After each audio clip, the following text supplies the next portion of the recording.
if your objection to life is it's suffering, adopting an attitude that will make that suffering worse is probably not a reasonable solution. And that's where that grounds out for me. There's no construction in there. What I mean, there's nothing affirmative or life-giving about that. It's not making the best of the situation if the situation's doomsday. So, I'm not for Hallmark cards and delusional optimism, but I mean, in this way, I would say optimism is survival. It's like, well, okay, if it's all for nothing. I think optimism is courage. If it's not naive. And one of the things I liked about your book too was that your optimism wasn't naive. And, because you had enough harsh experiences so that any naive optimism would have vanished. Right.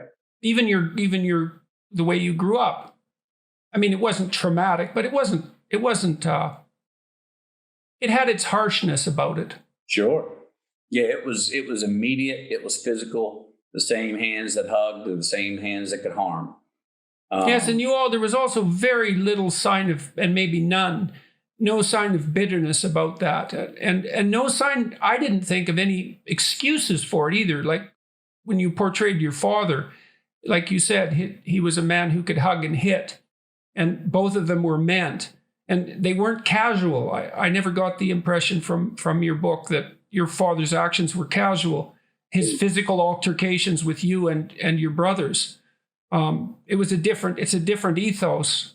It's not an ethos that's well understood today, I would say, or one that's ever appreciated. And I suppose that's because of its harshness. But I didn't detect any sign of bitterness from you emanating towards that.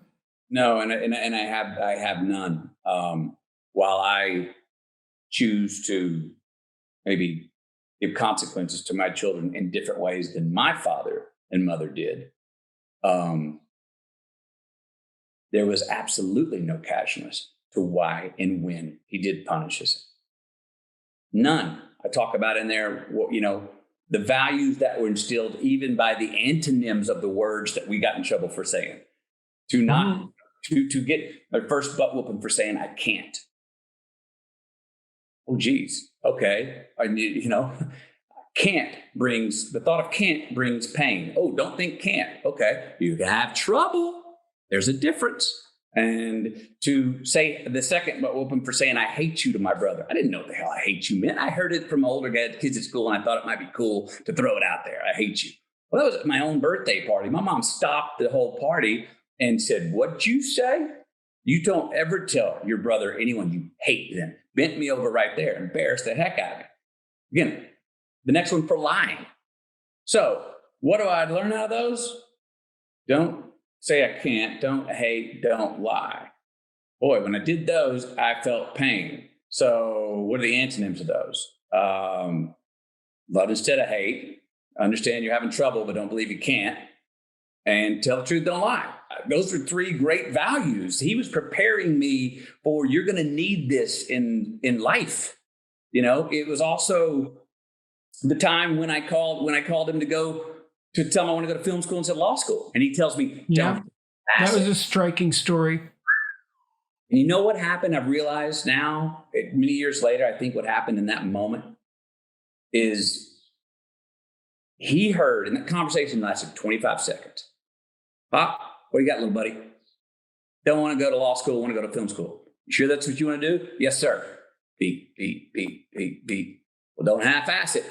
Mm-hmm. Boom, sent me into flight. But what he heard in that conversation was his son, who we were brought up in a very structured family, disciplined. You work your way up a ladder, you follow the rules. He heard his son calling him to tell him, he could tell I wasn't calling for permission. Mm-hmm. He could tell I wasn't calling kind of, I was thinking maybe. No, he heard my voice. I want to go to film school instead of law school. And he said, you also weren't calling because of failure, because you'd worked at law school. Right.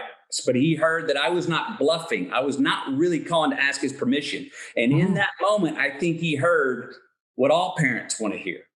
Yes, my child's going their own way. They broke out the mold. Yeah, well, what you'd hope every parent would want to hear.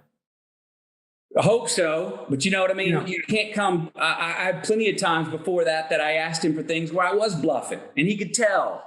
Where, Dad, will you please get me the skateboard elbow pads and knee pads? I really want to be a skateboarder. Are you sure, son? Yes, sir. Shit, I did skateboarding for 3 weeks, and then they gathered dust and got cobwebs. Damn it, that was a fad. I talked my dad into doing something, and I didn't follow through on it. But he heard this time a resolve and a clarity in me. And I think on the other end of the line, he was going, that's my boy. That's what I want. Yeah, well, for him to give you the green light that rapidly, the situation must have been set up properly. And for the green light that he gave you to be accepted by you is exactly that, as encouragement. Yes. The situation must have been set up properly. Okay, so you talked about playing Cole in True Detective and that you were protected from his dark excesses, let's say, by your faith. Why did that provide you with, in what way did that provide you with protection? It's a striking thing to say, especially given his attitude is Mephistophelian. There's a character in Goethe's Faust, Mephistopheles, who's Satan himself, and his essential credo is that everything that lives should perish because of the sin of its existence, essentially. And so that's Cole in a nutshell, right? Yeah. And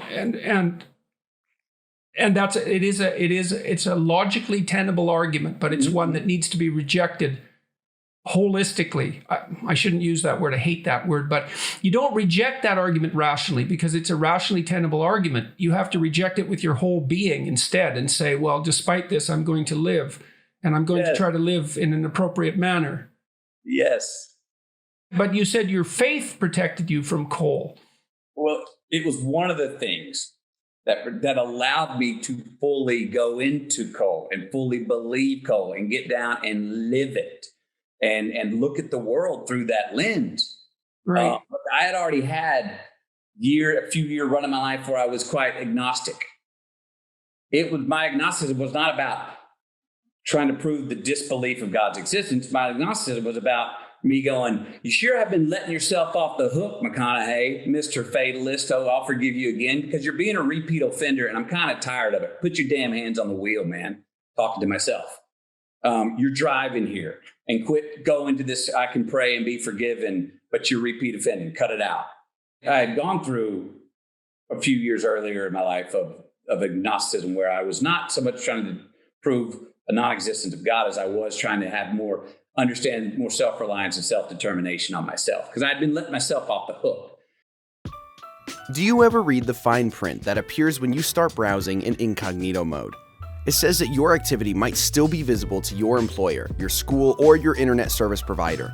How can they even call it incognito? To really stop people from seeing the sites you visit, you need to do what we do and use ExpressVPN. Think about all the times you've used Wi-Fi at a coffee shop or a hotel.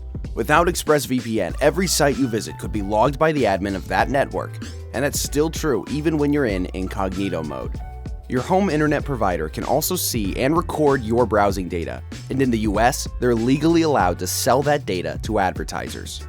ExpressVPN is an app that encrypts all of your network data and reroutes it through a network of secure servers so that your private online activity stays just that, private.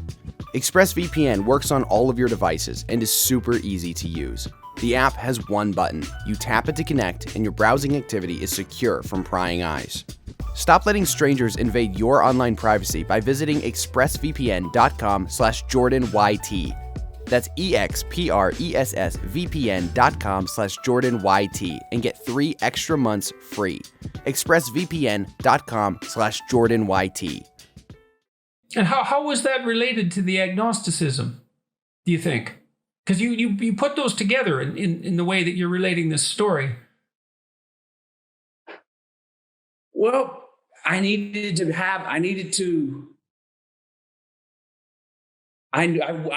feel like I was wholly responsible for myself and what happened to me. That I was not going to let myself slide. There's an ideal calling to you then, eh? Like when you experience yourself as ashamed by your own behaviors, what that means is that there's an ideal inside you that's trying to manifest itself, right? Because you wouldn't be ashamed if you weren't comparing yourself to something better. And the question then becomes, well, what is that better thing that you're comparing yourself to? And it's an ideal.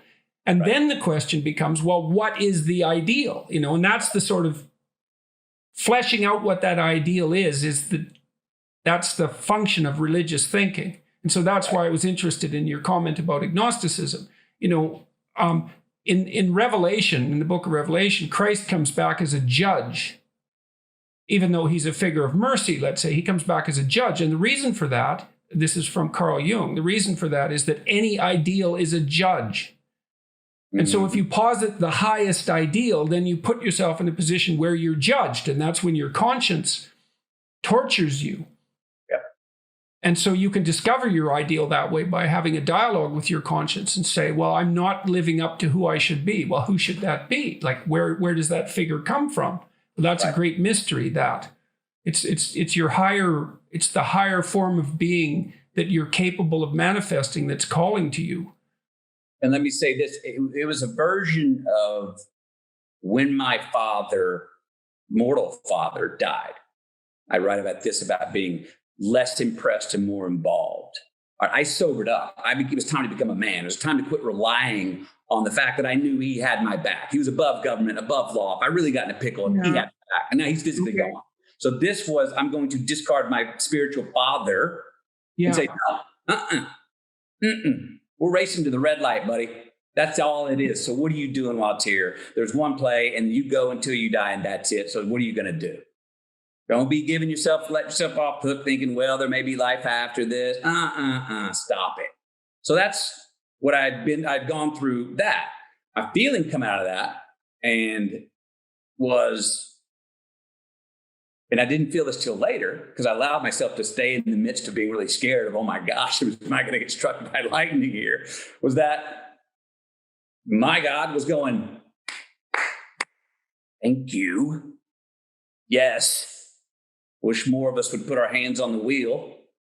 Or we throw this fate card out there really lackadaisically, like, oh, inshallah, c'est la vie.